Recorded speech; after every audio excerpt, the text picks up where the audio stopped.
Pertarungan antara Gunadarma melawan Sri Maharaja Semaratungga berlangsung seru. Mereka berlompatan di lantai Balai Paseban Agung. Suatu saat mereka mengitari tiang pendopo agung sambil saling menyerang maupun menangkis serangan lawan. Tapi aneh sekali, tak ada yang datang, tak seorang pun prajurit melintas, dan para penggawa kerajaan juga tak ada yang mendengar suara keributan itu. Hanya mereka berdua saja, tak ada lagi yang lain. Gunadarma balas menyerang ketika pukulan Semaratungga dapat ditepiskannya. Semaratungga mendengus kecil sambil melompat mundur beberapa tindak. Bagus, Gunadarma. Sekarang akan kusudahi pertarungan ini. Hati-hati.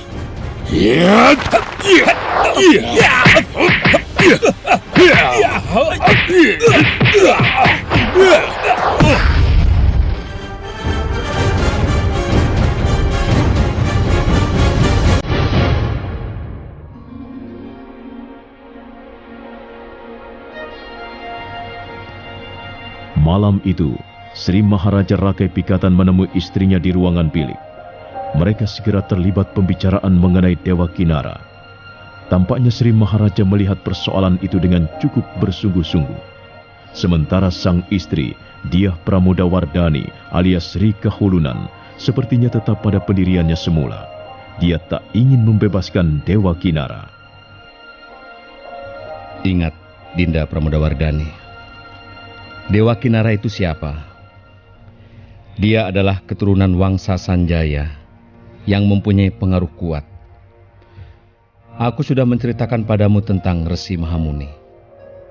Dia pernah menjadi pimpinan Partapan, pimpinan kaum Resi, kaum pertama, tokoh masyarakat Wangsa Sanjaya yang disegani. Saya mendengar ada kekhawatiran dalam kata-kata Kanda. Aku tidak ingin perkara Dewa Kinara berlarut-larut dan akhirnya menimbulkan kekacauan di Istana Mataram. Untuk itu, Kanda terus-menerus berusaha membujuk saya.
Berjalan-jalan di luar sebentar.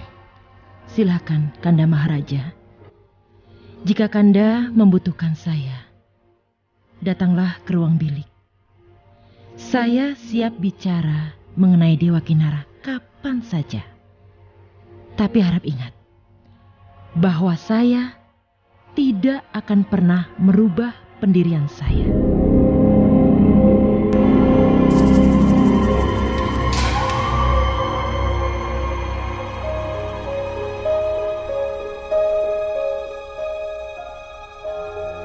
Semula, saya tidak berani menentang beliau Patua. Tapi karena beliau menyerang, akhirnya saya berusaha untuk mempertahankan diri. Tak urung terjadilah pertarungan sengit. Dan tiba-tiba saja, Terdengar ledakan keras dan Sri Maharaja Samaratungga lenyap seketika. Bagus sekali Gunadarma. Aku merasa lega karena rupanya kau sudah berhasil mengalahkan musuh-musuhmu Gunadarma. Iya, musuh-musuh yang selama ini bercokol dalam dirimu sendiri. Semua ini berkat karunia Sang Buddha. Iya, bagus Gunadarma, bagus. Sekarang selesaikanlah tugasmu. Selesaikanlah pembangunan Kamulan Bumi Sambara. Dan demi kejayaan negeri Mataram, carilah pusaka yang hilang dari istana. Saya akan menjalankan tugas serta kewajiban itu sebaik-baiknya, dengan ketulusan hati yang dalam. Tapi, bolehkah saya menanyakan sesuatu? Silakan. Siapa sebenarnya kau, Pak Tua? Selama ini, kau selalu datang padaku. Dan rasa-rasanya, kita sudah saling mengenal. Tapi saya tetap belum tahu siapa namamu yang sebenarnya. Asalmu dari mana?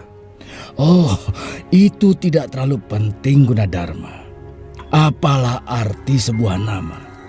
Tapi cobalah ikuti jari telunjukku ini. Lihat Gunadarma, ikuti jari telunjukku ini. Apa yang kau lihat?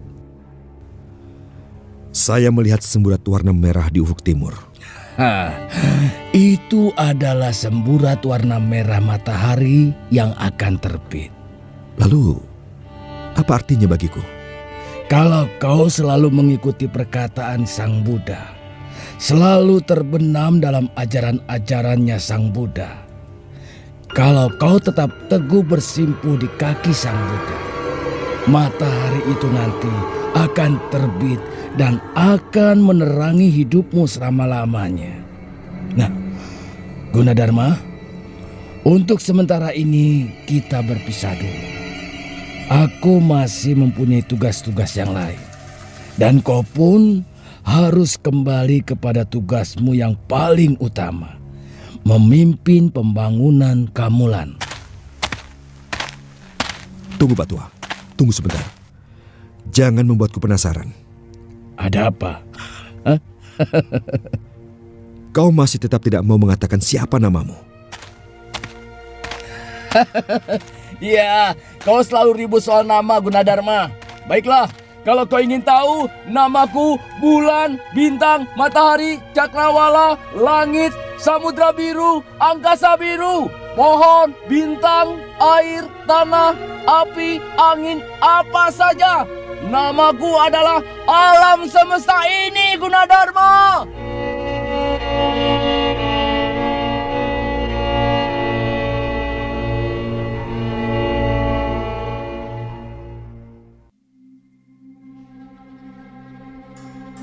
Malam kembali turun menyelimuti istana Mataram.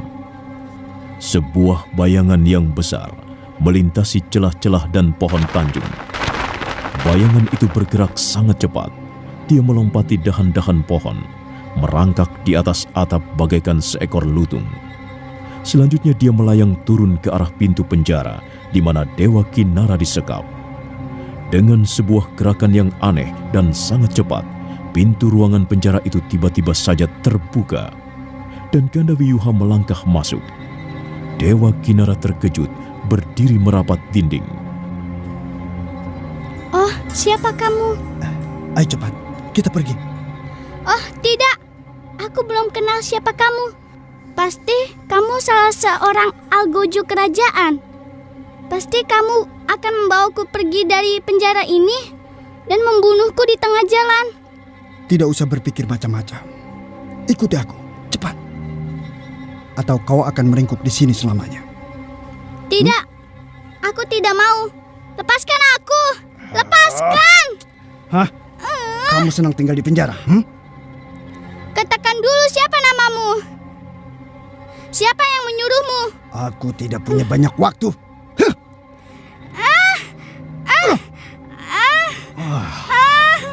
Bocah ini memang bandel sekali.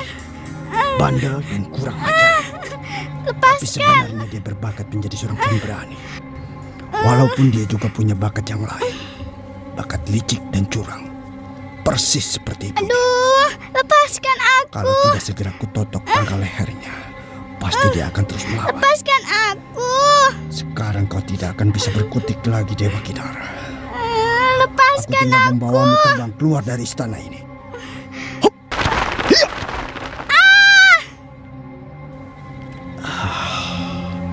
Berat juga bocah ini. Walaupun bisa membawanya terbang, aku akan kerepotan juga kalau dia tidak sadar seperti ini. Sebaiknya aku bangunkan saja. Oh, di mana aku? Siapa kau? Sekarang kau sudah bebas. Kau tidak lagi meringkuk di ruang penjara. Kau sudah berada di luar istana Mataram. Kau yang membawaku keluar? Kau pikir siapa? Aku yang membebaskanmu. Mengapa kau membebaskanku? Apa yang kau inginkan dariku? Jangan bodoh. Kalau kau tidak ingin dipenjara, kalau kau ingin bebas, dan sekarang ada orang membebaskan, kau harus berterima kasih padanya. Baiklah, terima kasih atas pertolonganmu. Lalu, kau akan membawaku pergi kemana? Pokoknya aku akan membawamu pergi dan menyerahkanmu pada orang yang berhak. Oh, tidak. Aku tidak mau. Pasti kau akan membawaku ke tempat seorang Algojo. Aku tidak mau. Lebih baik aku pergi saja. Aku bisa pulang sendiri ke rumah Paman Busudandai. Kau tidak akan pergi tanpa bersamaku. Mengerti? Oh, tidak. Lepaskan aku. Lepaskan. Lepaskan dia kataku. Ayo cepat. Siapa kau? Aku yang harus bertanya padamu. Mau kau bawa kemana Dewa Kinara? Apa urusanmu? Kau pasti orang suruhan. Siapa yang menyuruhmu? Katakan, siapa majikanmu? Tidak ada yang menyuruhku. Aku menculik bocah ini atas kemauanku sendiri. Sekarang minggir. Jangan menghalangi langkahku. Serahkan Dewa Kinara dan kau boleh pergi. Aku tidak ingin berurusan denganmu. Aku akan membiarkanmu pergi dan mengampuni kesalahanmu karena telah berbuat lancang menculik seorang pangeran muda. Nah, serahkan dulu dia padaku. Barat. Kau hanya mencari penyakit tahu? Ganda Wiyuha tak menunggu lebih lama. Dia langsung menyergap seorang laki-laki tampan berpakaian bangsawan yang tak lain adalah Sri Maharaja Rakai Pikatan. Pertarungan berlangsung alot. Keduanya tampak sama-sama tangguh.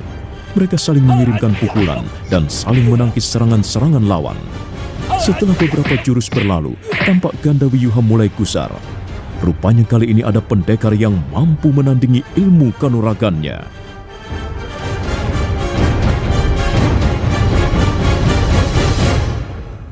Bagus. Ilmu kanuraganmu cukup tinggi. Tapi pertarungan baru saja dimulai. Kita belum tahu siapa yang akan keluar sebagai pemenang dan siapa sebagai pecundang. Sebenarnya aku tidak suka bertarung. Tapi karena kau menyerang aku, maka aku harus membela diriku. Kalau kau tidak ingin bertarung denganku, biarlah ku bawa Dewa Kinara pergi. Kau bernafsu sekali membawa Dewa Kinara. Apa hubunganmu dengan bocah itu? Aku hanya ingin menolongnya saja. Tidak punya alasan yang lain.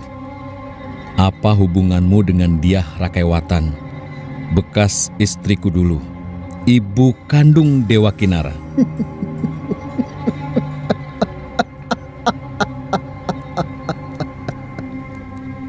Kau tidak perlu main selidik seperti itu. Lebih baik sebutkan dulu namamu sebelum aku membuatmu bertekuk lutut. Kau benar-benar ingin tahu siapa aku?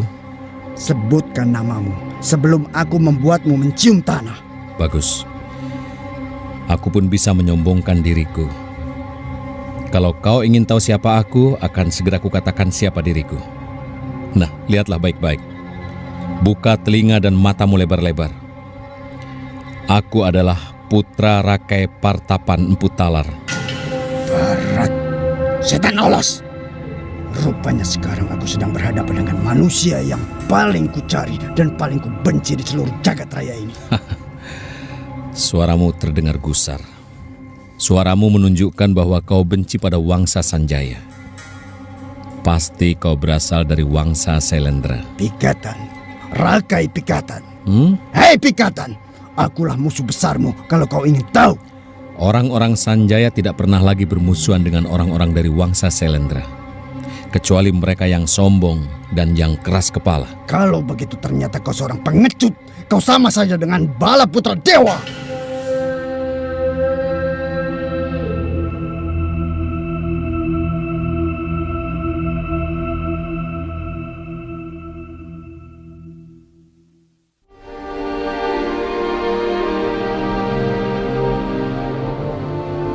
Nah, bagaimanakah kisah selanjutnya? Bisakah Ganda Wiyuha meloloskan diri dan membawa kabur Dewa Kinara? Saudara pendengar, ikutilah terus serial Sandiwara Radio ini, Borobudur, dalam episode Kabut Pelangi di Mataram. Sampai jumpa.